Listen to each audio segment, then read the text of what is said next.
안녕하세요. 저는 소방공무원으로 일하고 있는 30대 후반의 남성입니다. 사실 저는 스마트폰에서 메신저와 전화를 제외하면 다른 앱과 기능은 잘 사용하지 않는 편이에요. 제 직업이 소방공무원인 만큼 근무하는데 정신이 없기도 하고 출동이 없을 때는 개인정비, 소방장비 정비, 또 운동을 하면서 항상 긴장된 삶을 살아야 하거든요. 그리고 퇴근 후 조금 있는 휴식 시간에는 모자란 잠과 제 아내를 위해서 시간을 쓰다 보니 요즘엔 안 보는 사람을 보기 힘든 유튜브 시청도 거의 하지 않았습니다. 그런데 최근 저에게 벌어진 일로 이곳 유튜브와는 조금 가까워진 것 같아요. 혹시 저와 같은 일을 겪은 분이 있을까 호기심에 유튜브에서 찾아봤던 건데 제 사연과는 다르더라도 비슷한 일을 겪은 분이 있다는 걸 알게 됐거든요. 저보다 더한 사연들을 읽으며 이곳 채널에 많은 관심을 가지게 됐고 요즘엔 짬이 날 때면 들여다보고 있습니다. 그러다 제 사연도 채택이 되어 다른 사람의 입을 통해 들을 수 있지 않을까 싶어 이번에도 호기심에 제 사연을 보내게 됐어요. 제 사연이 다른 분들에 비하면 비교적 심심할 수 있으나 저 개인적으로는 정말 충격적이고 어떻게 사람이 이럴 수 있을까 싶은 일입니다. 아마 여러분께서도 듣는 이가 아닌 사연 속 주인공인 저라고 생각하시고 들으시면 저와 같은 공감을 하시지 않을까 싶네요. 그러면 제 사연을 설명해 보도록 하겠습니다. 어린 시절 저희 집은 불행한 집이었습니다.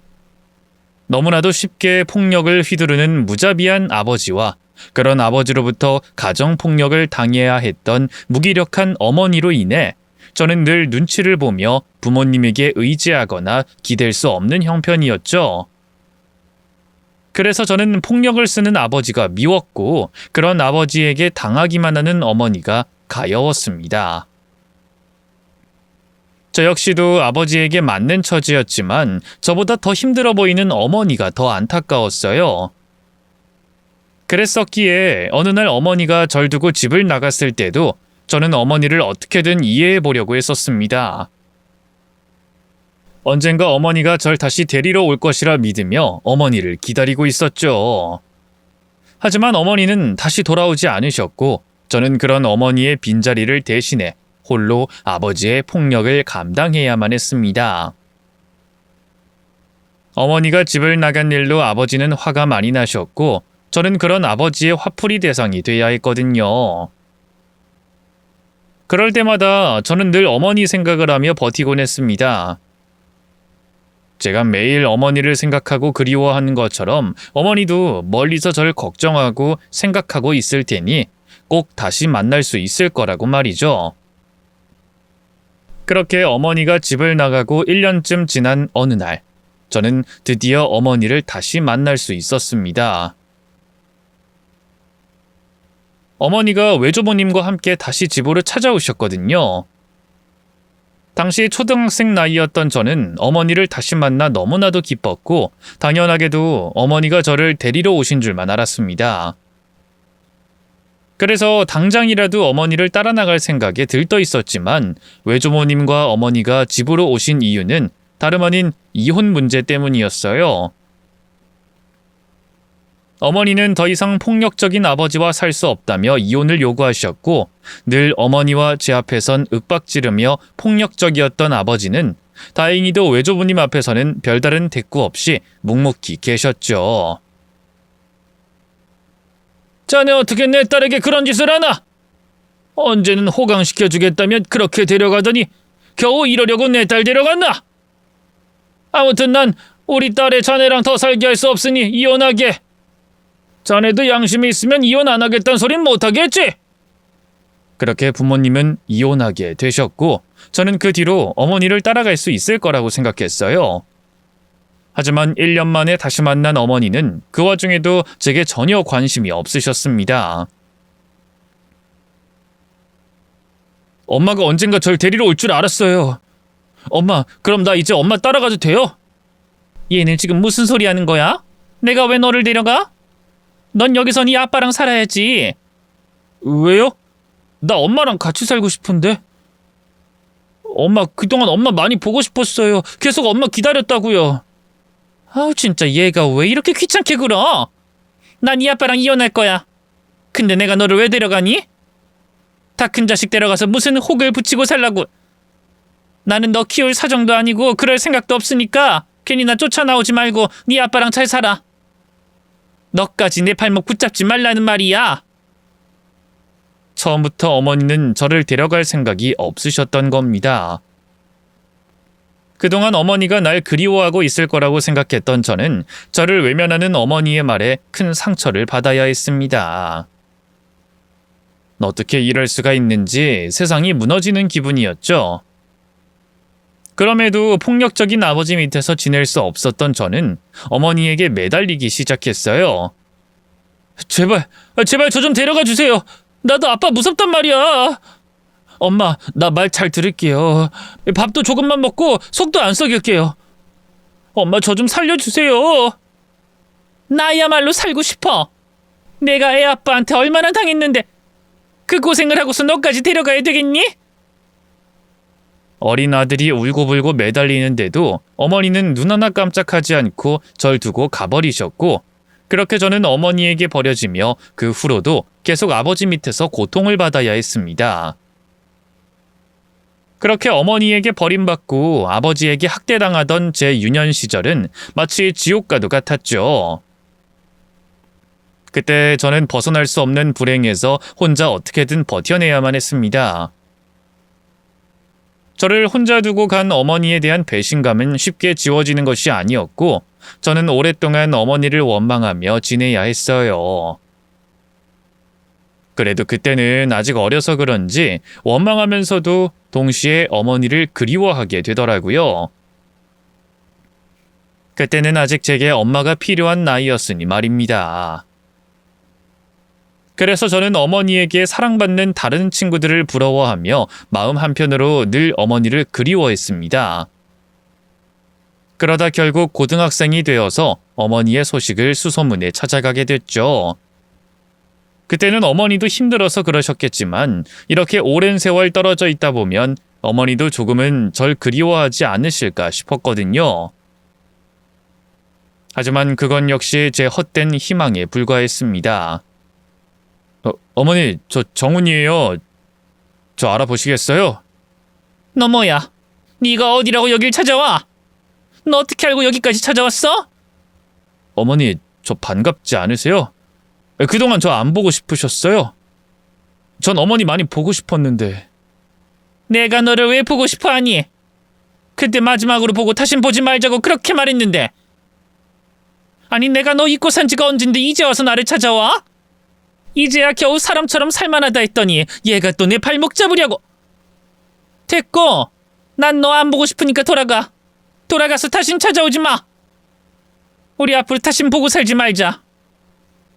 어렵게 알아낸 어머니의 소식에 용기 내어 찾아갔던 저는 또다시 차가운 어머니의 말을 들으며 문전박대 당해야 했습니다. 그래도 내가 친자식이고 몇 년이나 키웠던 아들인데 보고 싶지 않았던 건지 어머니는 여전히 절 귀찮은 혹 정도로 취급하시더라고요. 제가 자기를 찾아온 것이 민폐고 발목을 잡는 거라며 저를 마치 귀찮은 동네 똥개만도 못한 듯이 생각하는 듯 했어요. 결국 그 일은 제게 도저히 지워지지 않을 상처가 됐고, 그런 어머니의 반응에 전 그 후로 다시는 어머니를 그리워하지 않기로 결심했습니다. 더 이상 제게는 어머니라는 존재는 없는 거라고 생각하게 됐죠. 그렇게 마음 정리를 한 저는 다시 집으로 돌아가 혼자 아버지를 견뎌내며 성인이 될 때까지 고통받던 저는 얼마 뒤 아버지가 갑자기 돌아가시며 그때부터 비로소 자유를 찾을 수 있었어요. 그리고 저는 남몰래 품어왔던 꿈을 다시 꿀 수 있었습니다. 오랫동안 학대받으며 아무런 꿈을 꿀 수 없었던 제가 그제야 다시 살아갈 용기를 찾게 됐던 겁니다. 완전히 혼자가 되어서야 평범하게 살아갈 수 있었다는 게 모순이긴 했지만 더 이상 제 앞을 가로막는 사람이 없었기에 저는 꿈을 쫓을 수 있었어요. 그런 제가 오랫동안 꿨던 꿈은 바로 소방관이 되는 것이었습니다. 어릴 적 TV에서 본 소방관의 모습은 정말 멋있어 보였거든요. 불행한 유년 시절을 겪어서 그런지 늘 누군가의 도움이 필요했던 제게 사람들을 구하고 약자들을 위해 희생하는 소방관의 모습이 무척 감명 깊었어요. 그래서 저도 누군가를 구하는 소방관이 되고 싶었고 그렇게 꿈을 위해 열심히 노력한 끝에 제 꿈을 이룰 수가 있었습니다. 소방관 시험에 합격하여 바라던 소방관이 됐던 저는 저의 도움을 필요로 하는 사람들을 도우며 열심히 살아갈 수 있었습니다. 어릴 적 학대받고 버림받았던 어린아이가 누군가를 도울 수 있는 사람이 됐다는 건 정말 보람차고 멋진 일이었어요. 그렇게 꿈을 이루고 노력하며 살던 저는 어릴 적의 힘든 기억을 잊고 스스로 행복을 찾아가려 노력하게 됐습니다. 잃어버린 제 어린 시절을 다시 되찾을 순 없겠지만 그런 과거를 지울 만큼 행복해지고 싶었거든요. 그리고 그러다 지금의 제 아내를 만날 수 있었습니다. 예쁘고 착한 아내는 저 같은 사람에게는 많이 과분한 사람이었고 저는 그런 아내에게 늘 미안하기만 했죠. 제가 많이 부족한 사람임에도 아내는 저를 사랑으로 감싸줬고 그렇게 저희 부부는 서로를 의지하며 잘 지내고 있었습니다. 덕분에 행복한 신혼생활을 끝내고 그토록 바라던 예쁜 2세까지 얻을 수 있었죠. 누구보다 아이를 기다렸던 저희는 행복하고 감격스러울 수밖에 없었어요. 여보, 나 임신이야. 그게 정말이야? 정말 임신이라고? 그래, 정말로. 우리 이제 엄마 아빠 되는 거야. 여보, 정말 고생했어. 나 너무 기쁘다. 근데 내가 좋은 아빠가 될 수 있을까? 나같이 못난 사람한테 자식이 생긴다니 솔직히 자신 없어. 무슨 말 하는 거야? 아니야. 당신 분명 좋은 아빠 될 거야. 나한테 이렇게 좋은 남편이 못난 아빠가 될 순 없잖아. 그래도 사랑도 받아본 사람이 줄 수 있는 거라고 그러는데 당신도 알다시피 난 사랑받지 못했잖아. 이런 내가 정말 좋은 아빠가 될 수 있을까? 그럼 당연하지. 부모님한테 사랑받지 못했어도 나한테 사랑받잖아. 그리고 당신은 그런 와중에도 바르게 잘 큰 좋은 사람이야. 그런 사람이기에 나도 당신이랑 결혼한 거라고. 그리고 내가 많이 도와줄 텐데 뭐가 걱정이야. 우리는 분명 좋은 부모가 될 수 있을 거야. 어릴 적 상처가 많았던 저는 부모가 된다는 것이 좋으면서도 겁이 났습니다. 제대로 사랑받고 자라지 못한 내가 내 자식에게 어떤 사랑을 줄 수 있을까 싶었거든요. 하지만 아내는 그런 제 걱정을 덜어줬고 저는 그런 아내에게 고마워하며 다시 한 번 더 나은 사람이 되기로 다짐했습니다. 그렇게 저는 좋은 남편, 좋은 아빠가 되기 위해 더욱더 노력하고 있었어요. 그렇게 아이가 건강하게 태어나기만을 바라며 걱정 없이 지내던 어느 날, 제 앞으로 갑자기 불청객이 찾아오고 말았습니다. 어떻게 알고 찾아왔는지 어릴 적 연을 끊었던 어머니가 저를 찾아왔더라고요. 창훈아, 엄마야. 우리 창훈이 그동안 잘 지냈니? 당신 뭐예요? 당신이 어디라고 여길 찾아와? 아이, 창훈아, 엄마한테 왜 그래? 엄마가 반갑지 않아? 아이고, 우리 창훈이 번듯하게 잘 자랐구나. 정말 잘 자라줬어. 언젠 다시 보지 말자고 매정하게 내쫓아버리더니 10년도 더 지나서 갑자기 찾아와선 뭐라고요? 반가워? 내가 당신한테 무슨 소리를 듣고 어떤 취급을 당했는데 이제 와서 당신이 반갑겠어요? 창훈아, 그러지 말아라. 네가 그러면 엄마 가슴 찢어져. 그땐 엄마도 사정이 있었단다. 넌 몰랐겠지만 엄마도 많이 힘들었어. 그러니 나도 오죽하면 내 새끼 못 받아주고 쫓아냈겠니? 엄마도 그때 일 후회하고 있어.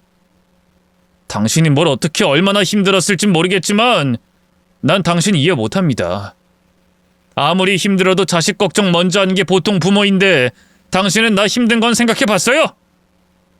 당신이 그렇게 나 버리고 떠난 뒤로 내가 얼마나 힘들었는지, 얼마나 고통받고 살았는지 당신이 알기나 하냐고요? 미안하다, 미안해. 내가 이제 와서 너한테 무슨 할 말이 있겠냐마는. 그래도 이젠 엄마 좀 이해해주면 안 되겠니? 엄마가 너무 힘들어서 그래. 나도 이제 와서 염치 없이 너 찾아온 게 미안하지만 내가 오죽하면 이러겠니? 그러니까 제발 엄마 불쌍하게 생각하고 좀 도와다오. 엄마한텐 이제 정훈이 너밖에 없어, 응? 10여 년 만에 찾아온 친모는 뻔뻔하게도 제게 도와달라 부탁했습니다. 내가 보고 싶다고 찾아갔을 때는 쳐다도 보지 않고 쫓아낼 땐 언제고 이제 와서 자기가 힘들다고 제게 사정을 하더라고요. 그게 얼마나 뻔뻔하게 느껴지는지 저는 화가 나 친모를 쫓아낼 수밖에 없었습니다. 저는 괘씸해서라도 친모를 다시 볼 생각이 없었고 도와줄 생각도 없었습니다. 이제서야 내 가정 꾸리고 행복해지려고 하니 왜 갑자기 찾아와서 회방인가 싶더라고요. 하지만 그럼에도 어머니는 집과 회사를 오가며 집요하게 절 찾아다녔고 저는 그런 어머니를 모른 척하며 끝까지 싫다고 단호하게 대했습니다. 그만큼 제가 어머니에게 받은 상처가 컸다는 거겠죠. 친모와 엮이고 싶지 않았던 저는 어머니를 남처럼 대하며 이 악물고 무시했고 언젠가부터 더 이상 절 찾아오지 않는 것을 보며 다행이라 생각했습니다. 그리고 그 후로는 다시 제 아내와 뱃속의 아이만 생각하며 앞으로의 행복만 생각하려고 했어요. 그렇게 점점 배불러 오는 아내를 챙기며 전 소방관으로서 여전히 바쁜 생활을 하고 있었습니다. 그러다 어처구니 없는 일이 벌어지고 말았습니다. 소방관의 집에서 화재가 발생한 거죠. 바로 저희 집에서 말입니다. 출동 준비를 하며 화재가 난 곳이 저희 집이라는 걸 알았을 때 불안해서 진정이 되질 않았어요. 불안해하는 절 보며 옆에 있는 동료가 괜찮을 거라고 절 진정시켜줬지만 그럼에도 제 불안한 마음은 좀처럼 진정되지 않았습니다. 하지만 저 하나, 제 행동 한 번 때문에 화재 현장에서 더 큰 피해와 인명피해를 입힐 수 있었기 때문에 최대한 불안한 마음을 억누르고 진화와 인명구조 작업에 집중하고자 했습니다. 현장에 도착해서도 반장님의 작전을 들으며 원래대로 행동하려고 했죠. 그런데 불길이 치솟는 저희 집을 보고 있자니 몸이 저절로 먼저 움직여졌습니다. 저는 빌라 밖으로 대피해 있는 주민들 사이에 제 아내는 없는지 찾아다녔고 같은 동에 살고 있는 이웃들에게 제 아내를 보지 못했는지 묻고 다녔죠. 아무도 제 아내를 못 봤다고 했어요. 거기다 화재가 시작한 곳이 저희 집 같다는 말도 듣게 됐습니다. 그 얘기까지 듣게 되니 이성적인 판단이 되질 않았죠. 저는 동료들에게 지원을 부탁하며 화마가 집어삼킨 빌라 안으로 아내를 구하기 위해 뛰어들어갔어요. 저희 집에 현관문이 잠겨 있는 걸 보게 되니 당장이라도 저 자신이 무너질 것 같은 기분이었습니다. 아내가 이 거센 불길 속에서 탈출하지 못했다는 뜻이었으니까요. 하지만 저는 제 아내를 믿었어요. 다른 사람도 아니고 제 아내라면 이런 상황 속에서도 안전한 곳에 대피했을 거라고 믿었죠. 분명히 제가 빨리 구조해 주길 기다리고 있을 거라 생각했습니다. 물론 현관문을 강제 개방하고 들어간 집안의 상황은 그러한 제 믿음도 흔들리게 만들긴 했습니다. 플래시 오버라고 하는 화재의 최절정기 바로 직전인 상황으로 엄청나게 거센 불길이 몰아치고 있었거든요. 거기다 강한 열기와 함께 몰아치는 연기는 육안으로 코앞도 파악하기 힘들게 만들었고 엄청난 유독가스 역시 뿜어져 나오고 있었죠. 그래도 제 아내를 믿었습니다. 그래서 저는 아내가 평소 자주 있는 거실과 안방이 아닌 화장실로 가장 먼저 향했어요. 화재로 탈출이 불가능한 상황이 됐을 때 수도가 연결돼 있고 화재로부터 직접적인 피해를 1차적으로 막아줄 문이 있는 곳이 화장실이었으니까요. 저는 망설임 없이 화장실로 향했고 그곳에서 아내를 발견할 수 있었습니다. 아내는 욕조 안에 물을 받고 젖은 이불로 몸을 덮은 채 있었어요. 제가 믿었던 것처럼 엄청난 열기와 연기 또 유독가스 속에서 최대한 안전하게 잘 대처하고 있었습니다. 물론 이미 화장실 안에도 연기와 유독가스가 가득 차 있었기 때문에 아내의 의식은 또렷하지 않았지만 큰 문제가 있진 않았어요. 저는 젖은 이불로 아내를 감싸 안고 빌라 밖으로 나가게 됐죠. 그런데 빌라 밖으로 나가고 있던 도중 의식이 또렷하지 못한 아내가 집안에 사람이 한 명 더 있다고 말했습니다. 그것도 이러한 상황 속에서 듣게 될 거라고 생각지도 못한 사람을 말했죠. 여보, 집안에 사람이 한 명 더 있어. 어머님께서 집안 어딘가에 계실 거야. 얼른 올라가서 구해줘. 뭐? 어머님? 장모님께서 안에 계셔? 아니, 당신 어머니. 불이 났을 때 어머님께서 날 화장실로 대피시켜 주셨어. 그리고 어머님은 소화기로 불을 끄고 현관까지 길 만들어 보겠다며 밖에 계셨고. 근데 당신이 현관을 깨고 들어온 걸 보면 현관까지 못 가신 것 같아. 그러니까 당신이 어서 가서 구해. 아내 입에서 제 어머니라는 말을 듣곤 놀랄 수밖에 없었지만 그럴 시간이 없었습니다. 저와 어머니의 관계가 어떻고 제가 어머니에게 어떤 감정을 가지고 있든 간에 왜 어머니가 저희 집에 제 아내와 있었든 간에 지금 당장 중요한 건 집안 어딘가에 있을 어머니를 구하는 거였어요. 그게 소방관인 제가 해야 할 의무였으니까요. 저는 빌라 밖으로 나와 아내를 동료 대원에게 인도한 뒤 다시 집 안으로 들어갔습니다. 다시 들어간 집안은 조금 전과 마찬가지였어요. 바로 앞 1m도 육안으로 확인할 수 없는 상황이었죠. 그래서 혹시 모를 상황을 위해 집안을 수색하고 있던 동료 대원들이 어려움을 겪고 있었습니다. 그나마 저는 제가 살고 있던 집이라 집안 구조를 알고 있어 조금 더 원활하게 수색할 수 있었어요. 그 결과 작은 방 옷더미 속에 파묻혀 있던 어머니를 발견할 수 있었습니다. 어머니 역시 유독가스를 마시긴 했지만 다행히 의식도 있었고 겉으로 보여지기에는 다른 부상을 입은 모습도 없었어요. 저는 어머니를 안고 빌라에서 나왔죠. 이후 아내와 어머니는 구급차를 타고 병원으로 이송됐고 저는 동료들과 함께 진화 작업과 인명구조 작업을 이어나갔습니다. 다행히 아내와 어머니를 끝으로 인명피해는 없었고 화재 역시 더 큰 불로 이어지기 전에 진화할 수 있었습니다. 언제나 진화 작업을 마치고 나면 탈진한 것처럼 온몸에 힘이 없었지만 이번 화재 현장은 저와 관련된 장소에서 제 가족이 피해를 입은 현장이라 긴장이 풀리지 않았어요. 바로 주저앉고 싶기보다는 마음이 더 조급해 계속 서성거리게 됐죠. 제 아내와 뱃속 아이가 무사한지 직접 확인하고 싶었던 마음이었으니까요. 그런 제 마음을 반장님과 동료들이 당연히 알고 있었고 모두의 배려를 받고 화재 현장에서 곧바로 병원으로 향할 수 있었습니다. 그리고 병원에서 안정을 취하고 있는 아내와 만나게 됐죠.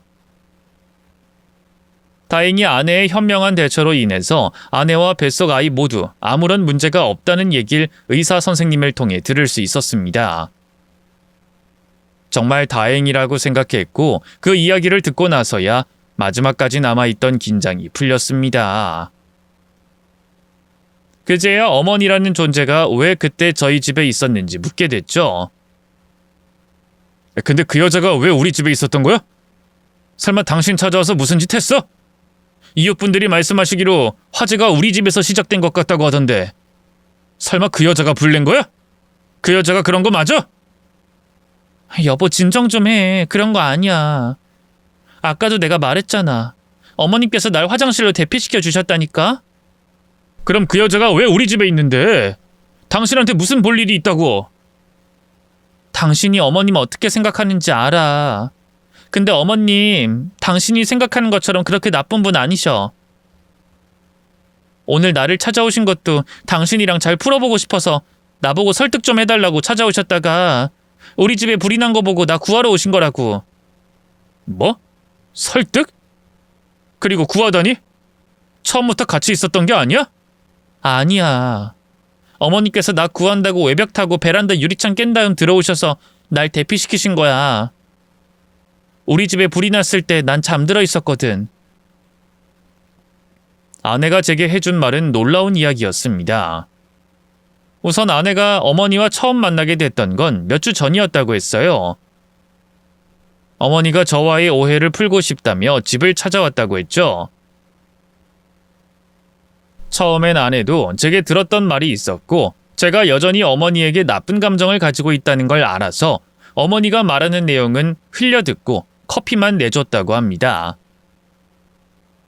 커피를 내줬던 건 그래도 절 낳아준 어머니이자 의미상으로 시어머니가 되는 사람이었으니 최소한의 예의를 지킨 행동이었다고 했죠. 하지만 어머니 말에도 반응 없는 모습을 보였기 때문에 그날 찾아온 게 마지막이 될 거라고 생각했다고 해요. 그래서 제게 어머니가 찾아온 걸 굳이 말하지 않았고요. 그런데 그날 이후 계속해서 어머니가 집으로 찾아왔다고 합니다. 찾아와서는 어떻게든 저와의 오해를 풀고 싶다고 그 당시 어린 제게 그럴 수밖에 없는 사정이 있었다는 걸 말했다고 해요. 처음에는 어머니의 말을 흘려듣던 아내였지만 계속해서 어머니의 사정을 듣고 있다 보니 이해가 됐다고 합니다.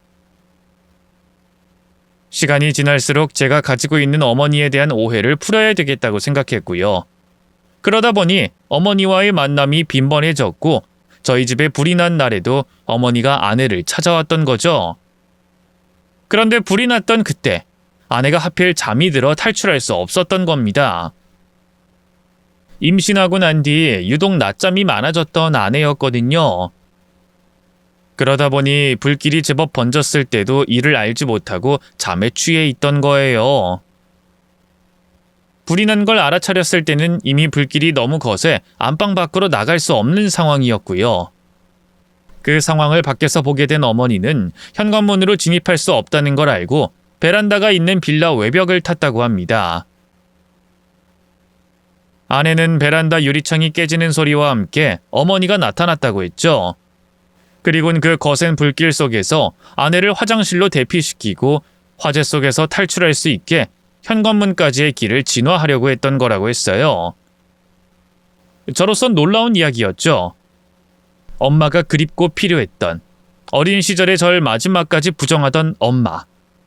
나이가 들어 다른 사람의 도움이 필요한 상황에 놓이자 과거 저에게 했던 것과 다르게 먼저 찾아와 뻔뻔하게도 제게 도움을 필요로 하던 어머니의 모습에서 그려질 수 없는 모습이었습니다. 그때부터 저는 조금씩 마음에 동요가 생기기 시작했어요. 그러다 아내가 한 말이 제 마음을 움직이는 결정타가 됐죠.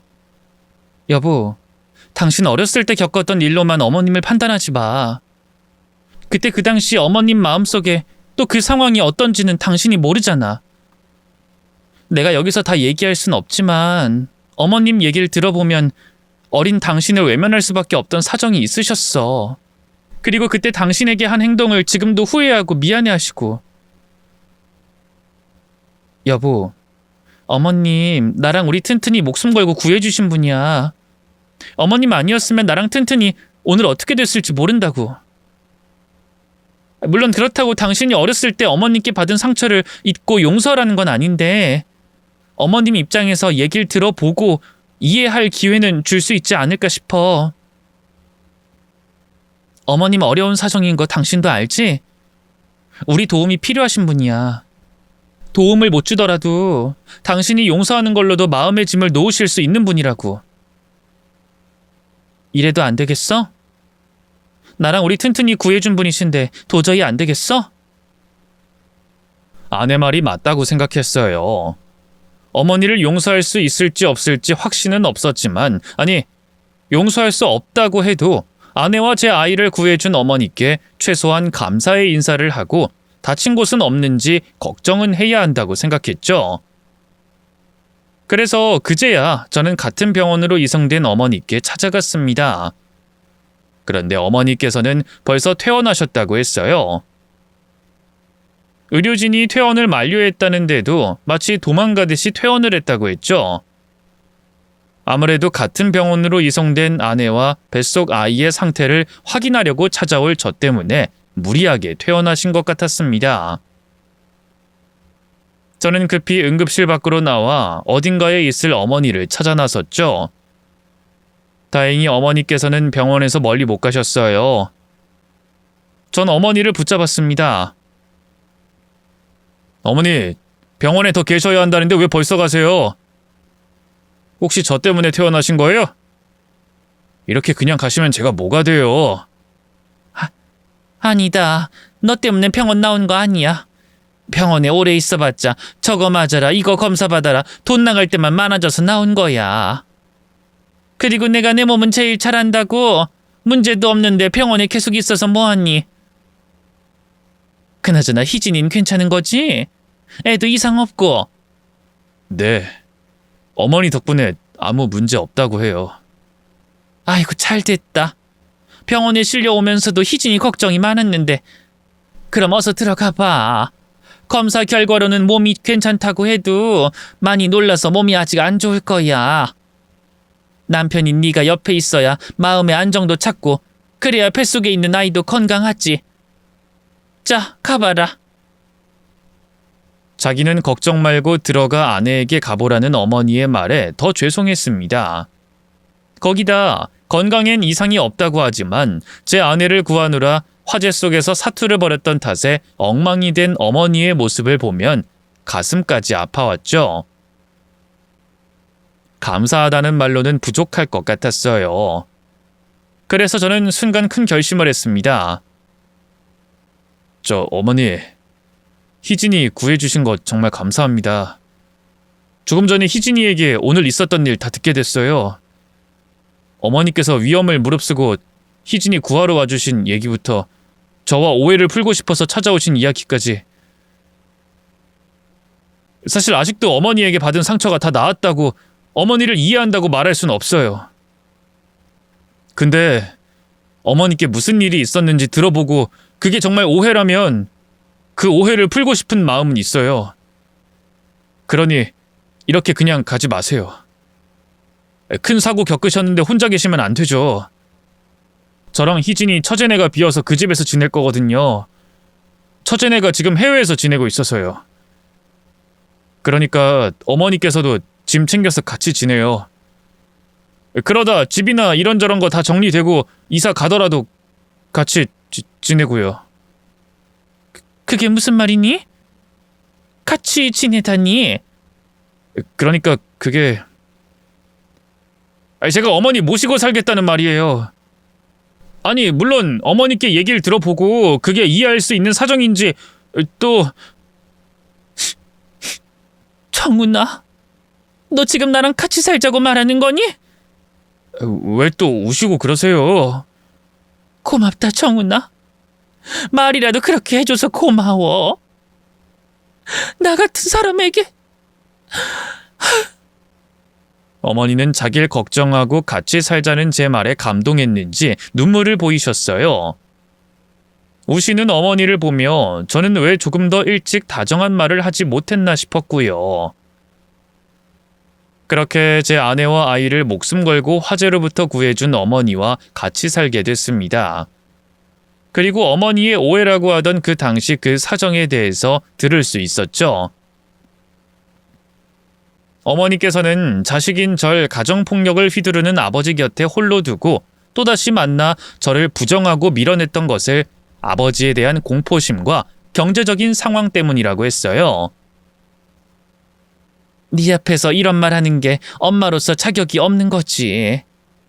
그런데 난 네 아빠가 자식인 널 두고 도망갈 만큼 무서웠어.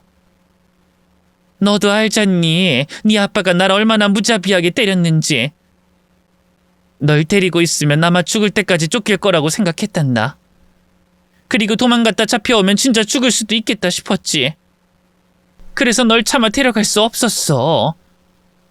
거기다 어린 너에게서 네 아빠의 모습이 보일 때면 너마저 무서울 때가 있었으니까. 네 아빠에게서 완전히 벗어나려면 나 혼자 도망가야 한다고 생각했지. 또 너도 그 시절 이혼한 여자가, 가정주부였던 여자가 얼마나 사회에서 손가락질받고 경제적으로 궁핍한지 대충은 알잖니. 나 하나 먹고 사는 것도 장담할 수 없는 마당에 널 데려가는 게 옳은 일인가 싶었단다. 그래서 네 아빠와 이혼할 때도 널 데려가겠다고 말할 수가 없었던 거야. 그래서 네 아빠 밑에서 자라면 잠자고 밥 먹는 걱정은 하지 않아도 될 테니까. 네가 고등학생 때 날 찾아왔을 때도 마찬가지였어.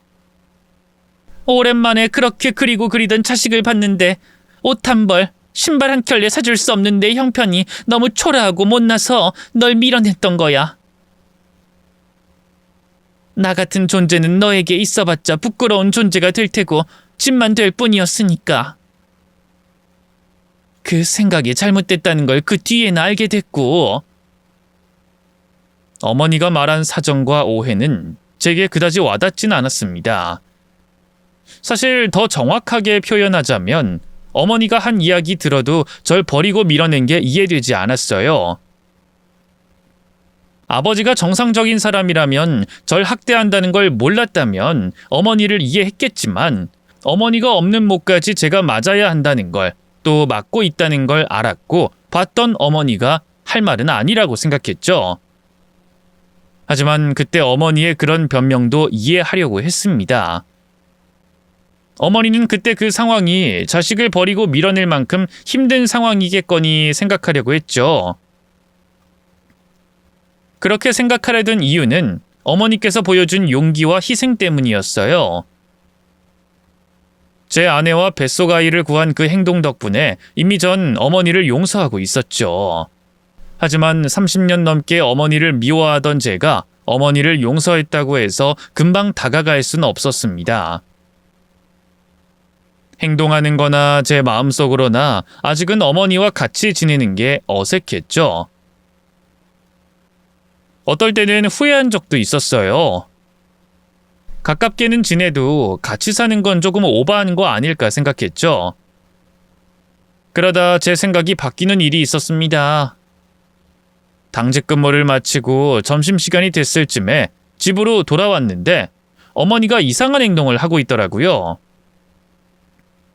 그때도 아직 화재 사건과 관련된 일이 해결되지 않아 처제네 집에서 머물 때였는데 어머니가 처제네 안방에 들어가 물건을 뒤지고 있는 겁니다. 처음엔 청소하는 건가? 아니면 찾는 물건이 있어서 저러시는 건가 싶었어요. 하지만 어떤 이유에서든 아내가 아닌 다른 사람이 처제네 안방에 들어가는 건 괜한 오해를 부를 수 있는 일이라고 생각됐죠. 그래서 어머니를 불렀는데 어머니께서 화들짝 놀라는 겁니다. 품에 들고 있던 귀금속이 바닥에 뿌려지면서 말이죠. 어머니께서 처제네 물건에 손을 댄 거였어요. 전 어떻게 된 일인지 묻게 됐죠.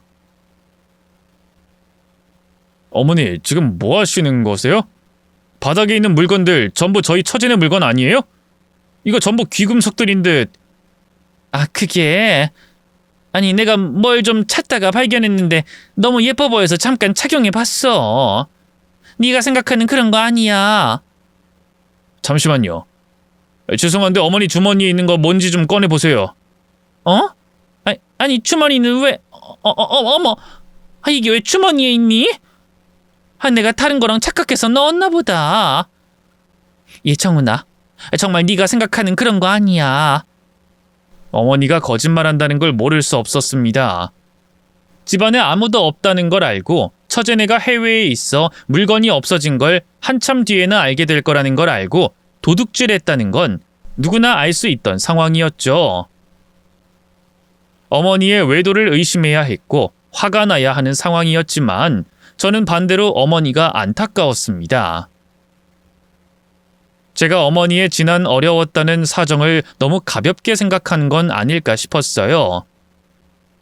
경제적으로 궁핍했다는 그 짧은 설명에 제가 생각했던 것보다 더 많은 고생과 서러움이 있었을지 모른다고 생각했죠. 어머니의 경제적인 불안함을 제가 자식으로 안심시켜 드리고 싶었습니다. 어머니를 모시겠다는 말뿐만 아니라 진심에서 나오는 행동으로 어머니를 안심시키자고 생각했죠. 그래서 그날의 일은 어머니와 저만의 비밀로 했고 앞으로 비슷한 일이 발생하지 않게 제가 어머니께 조금 더 신경을 쓰기로 했습니다. 그렇게 어머니를 안심시키고 저도 어머니를 다시 한번 이해하고 용서하는 일을 겪으며 마음이 한결 가벼워졌을 그때 충격적인 사실을 듣게 됐어요. 화재 감식반의 결과가 나왔는데 최초 발화 지점이라고 판단되는 곳에서 단락흔, 그러니까 전선이 외력으로 인해 잘려진 흔적이 나왔다는 겁니다. 그리고 그 결과로 인해 어머니께서 경찰 조사를 받을 거라는 사실이었죠. 말도 안 되는 일이라고 생각했습니다. 어머니는 제 아내를 구하기 위해 빌라 외벽을 올라가고 불길 속에서 아내를 대피시킨 분이었어요. 그런데 어머니가 왜 방화범으로 의심을 받고 경찰 조사까지 받아야 하는지 이해가 되지 않았죠. 전 이게 어떻게 된 일인지 화재 감식반과 수사를 맡게 된 경찰에게 묻게 됐습니다. 그리고 대답과 함께 어머니가 의심받게 된 영상 하나를 확인하게 됐죠. 사실 저희 집에서 화재가 어쩌다 난 건지 확인할 수 있는 영상은 없었습니다. 워낙 오래된 빌라에 재개발과 재건축 이야기가 많았던 곳이라 제대로 된 관리가 안 됐거든요. 그러다 보니 빌라 외부를 비추는 CCTV도 없었을 뿐더러 내부 CCTV 역시 없었어요. 거기다 저희 집 역시 아직 출산하기 전이라 홈캠 같은 걸 설치하기 전이었고요. 그런데 저희 집 바로 밑에 층에 사시는 할머니께서 강아지를 키우느라 자제분들에게 부탁해 홈캠을 설치했던 겁니다. 그리고 거실을 비추는 그 홈캠에서 저희 어머니가 영상에 찍힌 거예요. 빌라 베란다 외벽을 올라타고 있는 어머니의 모습이 말이죠. 그 장면이 문제가 됐어요. 그런데 여러분께서는 뭔가 이상하다고 생각하실 겁니다. 저희 어머니가 베란다 외벽을 올라 유리창을 깨고 안방에 갇혀있던 아내를 구한 건 화재 사건과 관련된 분들도 여러분께서도 알고 계시는 내용일 테니까 말이죠. 그런데 그 영상 속 외벽을 타고 있는 어머니가 문제됐던 건 행동이 아닌 시간 때문이었어요. 어머니가 베란다 외벽을 타고 저희 집으로 올라갔다고 추정되는 시간이 화재가 나기 한참 전이었거든요. 무려 2시간 전에 찍힌 영상이었습니다. 그 장면이 확인되고 감식반 측에서는 저희 집의 화재가 단순한 화재가 아닐 수도 있다고 판단해 경찰에게 해당 사실과 영상 파일을 넘겼다고 합니다. 그리고 경찰에서 화재가 발생한 당일과 며칠 전까지의 어머니 행적을 조사한 결과 의심되는 부분을 확인했다고 했어요. 어머니가 이전까지 처방받은 적이 한 번도 없는 수면제와 함께 화재 대피용 방진 방독 마스크, 전선 절단 가위 등등을 구입한 내역이 나온 거죠. 그 내역이 무엇을 의미하는가 하면 최초 발화 지점이라고 추정되는 곳의 단락흔에 어머니가 구입한 전선 절단 가위가 사용됐을 수도 있다는 거였습니다. 그리고 제 아내가 화재가 발생하기 전 잠든 건 역시 임신 때문이 아닌 수면제 때문일 수도 있다는 거였죠. 설마 싶었지만 그러기에는 모든 게 딱딱 들어맞아졌어요. 거기다 화재가 발생하기 2시간 전에 현관문이 아닌 빌라 외벽을 타고 올라간 어머니의 행동은 그 무엇으로도 설명할 수 없었습니다. 경찰에서는 어머니가 고의로 화재를 발생한 거라고 확신했죠. 필요한 건 방화를 일으킨 동기와 방화 후에도 도망가지 않은 이유였어요. 경찰에서는 어떤 이유 때문인진 모르겠다며 좀 더 조사가 필요하다 했지만 저는 알 것 같았습니다.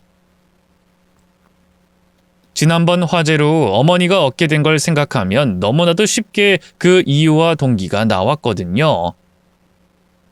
어머니는 화재가 발생한 당시 제 아내와 뱃속 아이를 구한 행동으로 저에게 믿음과 안정적인 삶을 얻게 됐으니까요. 저는 경찰 조사를 받고 있는 어머니에게 직접 대답을 듣기로 했습니다. 경찰도 어머니의 자백이 필요했고 저도 어머니가 무슨 생각으로 사람의 목숨을 위협하는 이런 짓까지 한 건지 알아야 했으니까요. 예, 정훈아. 이거 다 잘못된 거야. 뭐가 어떻게 된 건지 모르겠지만 전부 조작되거나 날 모함하는 거라고. 내가 불을 지르다니 그게 말이 된다고 생각하니? 그 CCTV인가 카메라인가 뭔가가 잘못됐을 수도 있잖아. 그리고 불을 냈으면 내가 도망을 가야지 왜 희진이를 구해? 내가 왜 거기서 죽을 뻔했겠냐고. 그러니까요. 도대체 왜 그러셨어요? 어머니가 왜 그렇게 했는지 드는 생각은 있는데 그래도 어머니 입에서 직접 듣고 싶어요. 왜 그러셨어요? 하마터면 희진이 제 아이가 잘못될 수도 있는 상황까지 왜 만들었냐고요? 말해보세요. 거짓말만 하지 말고 말 좀 해보라고요? 정훈아, 너까지 내가 그랬다고 생각하는 거니? 난 정말 아니. 수면제, 절단가위, 거기다 화재 발생 2시간 전 영상까지. 여기서 뭐가 더 필요한데요?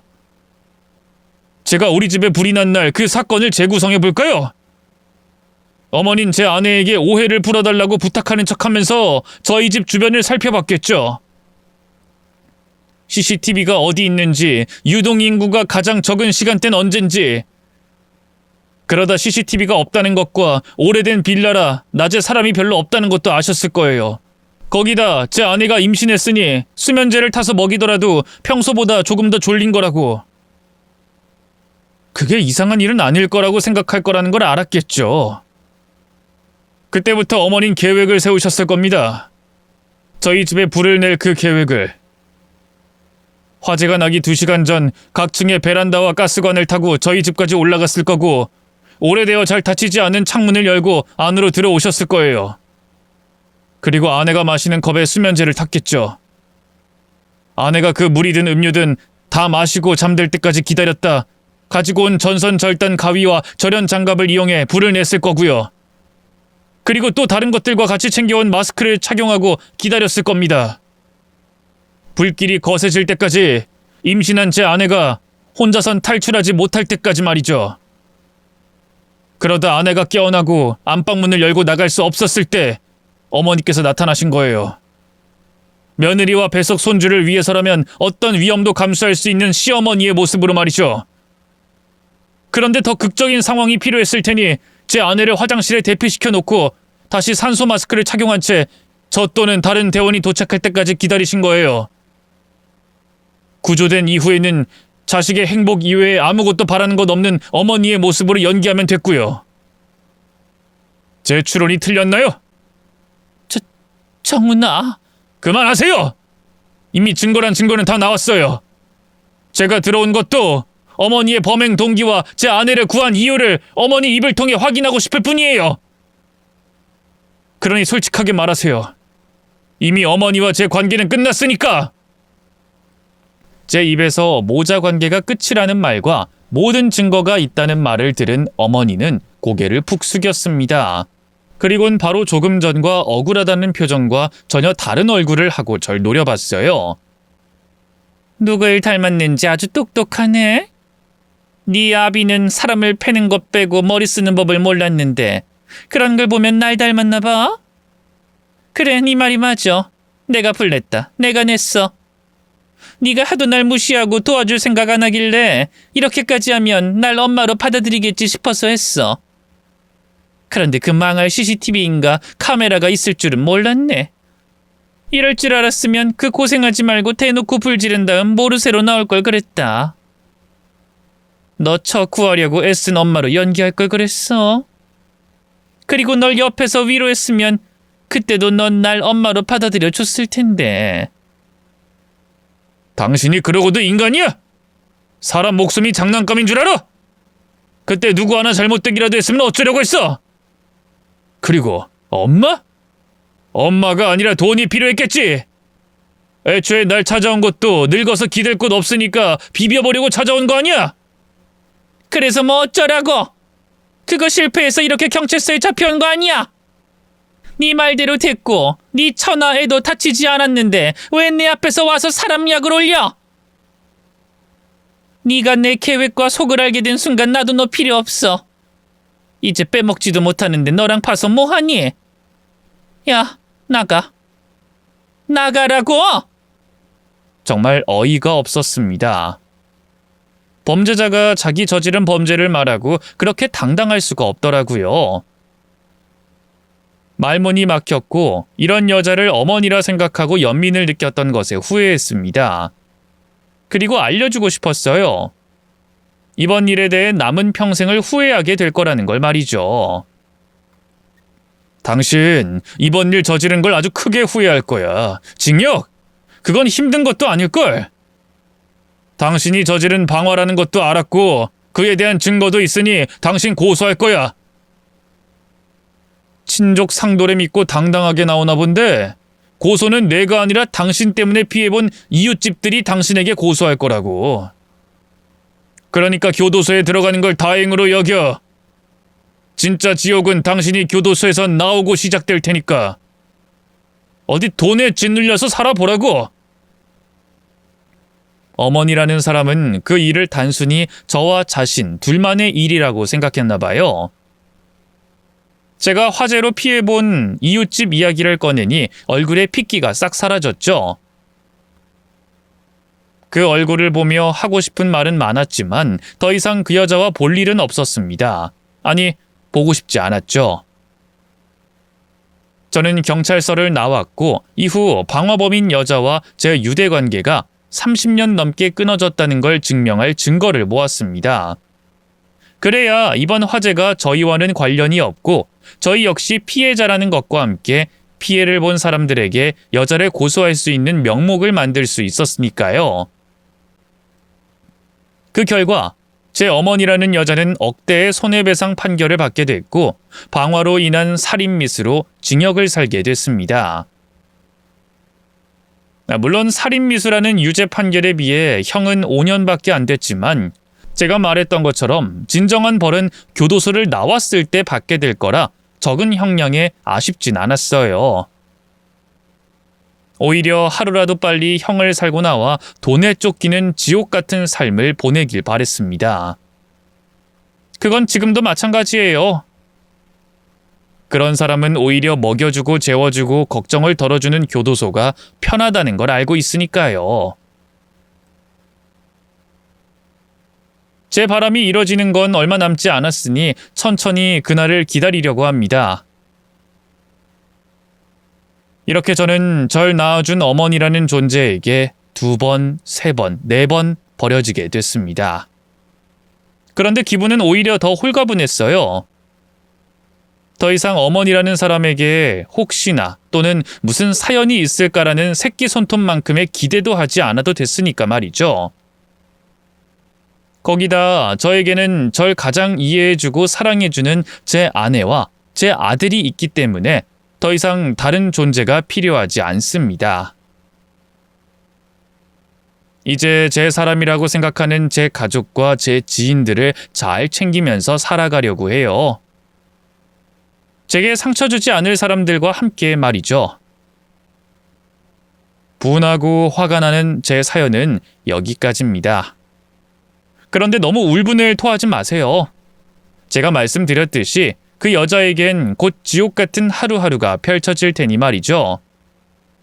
그리고 저도 지금의 제 삶을 만족하면서 살고 있고요. 그럼 제 긴 사연은 여기서 마치겠고요.